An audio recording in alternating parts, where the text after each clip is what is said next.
What's up, Square Nation? Welcome back to No Counters, No Combos. And today, as you can see, we're going to be going over the Galactic Frieza deck profile that my teammate Enrique used in one of our most recent battle videos against my Ultimate Box Vegeta. We are going to be doing the Ultimate Box Vegeta deck profile as well, but I'm going to be tackling this one first. So shout out to my teammate Enrique. Thank you so much for letting me showcase this deck profile on the channel, and we're going to get right into it. So obviously, first we're going to go over the leader, Galactic Emperor Frieza. Very generic on front side. Auto once per turn. At the end of your turn, you can restand one of your battle cards. Very good. Awaken at 4 or less life. Draw 2 cards. Flip it over.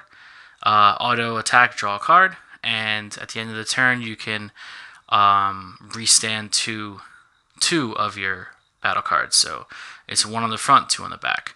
So it might seem like a very simple, straightforward effect, but it's actually pretty busted. So we're going to get right into the deck, and of course the first card you see the top left there is Scientist Fu. I feel like a broken record every time I explain this card, but it's just that good. If you're not playing Scientist Fu, then I don't know how you're finishing games right now with such a low energy turnout and such a high effective card. I really don't see any better choice than Scientist Fu to finish out games. So we're running 2. That's what you do. You run 2 copies of Scientist Fu in your decks. Next, we're going for 4 Bardock the Progenitor, which is basically your main way of awakening, and your swap engine essentially. It's a very strong card. Pressures on awakened leaders, takes a life, puts you down to awakening range, and it gives you an evolve target for Will of Iron, which we'll get into later. Then we have 4 Roshis. So 4 Roshis is just a body negate or a body counter, as we like to call it. You know, for 1 energy, you can negate an attack and put a body on board. It's very effective, very useful. Flying Nimbus, best negate in the game, self-explanatory. If you play your turns right and you leave 2 energy up on defense, you can Nimbus and then Roshi, and then their turn is done essentially, if the sequencing turned out properly. You're playing a mono yellow here, so there really is... There's like a 98% chance that you're going to have a target to pitch for Nimbus's effect. And it's just very good, especially against these aggro decks or these storm decks or these 1-2 swap decks, whatever you want to call it, tomato at this point, right? These blue-yellow speed decks. Nimbus is a very key component in surviving. And it could definitely get you closer to the late game, because once you get past a certain point playing against an aggro deck, if you can out-resource them in the late game, you're pretty much going to win that game. Then we have 3 Planet Vegetas. I like 3. I think 4 is a little too cloggy, so I definitely agree with this. It basically searches a majority of the deck, but you don't want to see them too early because they could be dead. And pretty much you just need to get 1 off. The other ones become like chargeable energy unless you really need to search a piece. And of course, it restands your apes. 4 Clo Bloodlust. I mean, you're playing a Frieza clan leader. You might as well play Bloodlust. I think 4 might be a little too much, but I understand why it's played, because this deck loses hard to chain Zeno. So you want to make sure that you have that Bloodlust by turn 2. So if they chain Zeno you have a response to it. Then you have 4 of the Gine blocker, Gine Family of Justice. You're playing a Bardock swap deck. You might as well play the free blocker. Free blockers are so good this format. Obviously, they were being abused with Flute going down to 1 post September 21st. They're still going to be very good because the free blocker, essentially, it's like a pseudo negate on board. Not a lot of people are playing main board removal, and no one is playing mass removal right now. Mass Saiyan and Kale are not even being played. That's like the bane of all these blockers, and nobody's using them. So obviously, Mass Saiyan, you know, I stand corrected. Mass Saiyan can't really destroy blockers, but Kale can. So there's that. But definitely the free Gine blockers are something very good, very effective. Then we have 4 of Scrambling Assault Goten. It's probably the best card in the game right now. Everybody's up in arms about these blue-yellow decks. Blue-yellow was not really a problem until Goten came out, so I don't really want to hear it. Unyielding is not the problem. Senzu Bean is not the problem. Flute is not the problem. Bardock into free Goten is strong, and that's just how it is. But the decks are not unbeatable, so you just have to grind it out. But Goten is very strong, attacking and looking at the top 3 and just essentially playing him for free.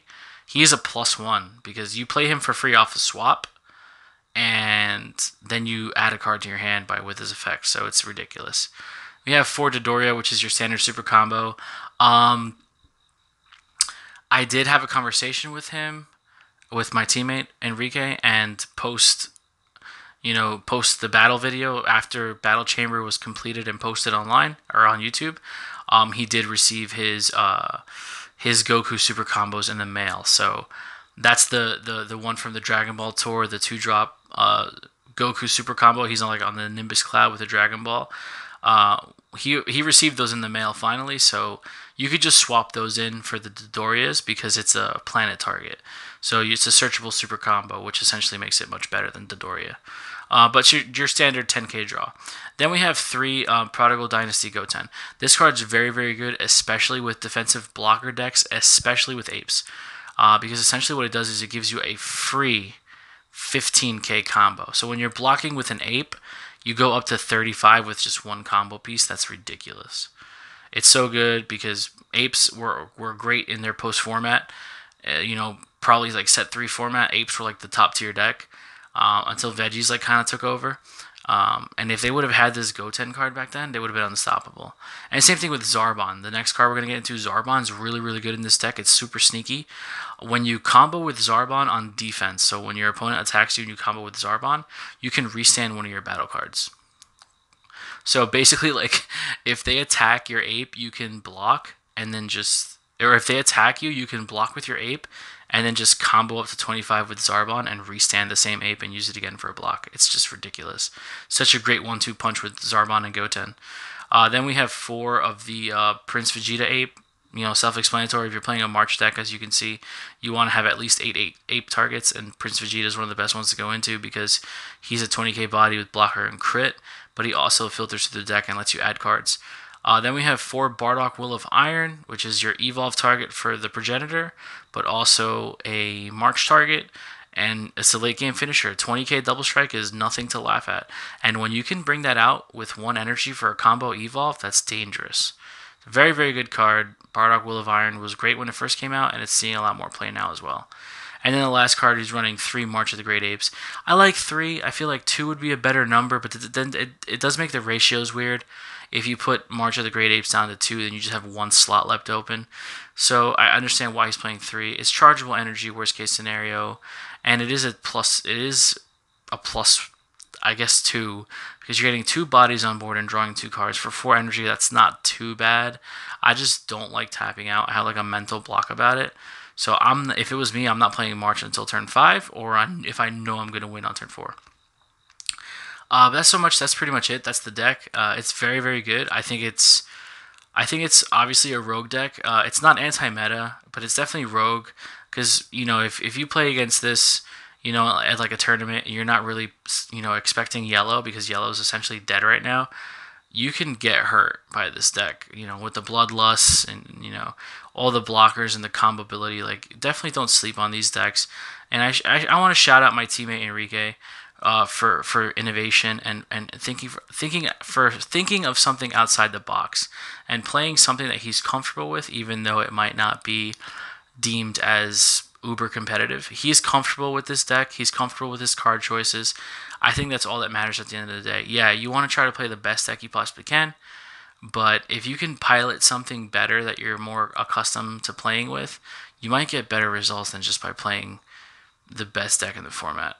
Maybe I'm just more philosophical about it, but I definitely believe in playing what you're comfortable with. That's about to do it, though. We're going to wrap it up here. Thank you guys so much for watching. Don't forget to like, share, comment, subscribe. If you haven't checked out the Patreon, please do so. We're offering a lot of special discounts right now for our patrons, and it's probably the best way to get sealed product. We have the best prices online, guaranteed. I have yet to have somebody dispute that. But if you guys are looking for sealed products at discounted rates, please come check us out. All the links will be down in the description below. Shout out to my teammate Enrique. Shout out to my sponsor, Computer and Gaming Universe. Shenron's Lair, of course. Thank you so much for this beautiful platform. This is how we do our deck profiles here at No Counters, No Combos. Otherwise, guys, thank you so much for watching. We'll see you in the next video. Be there or be squared.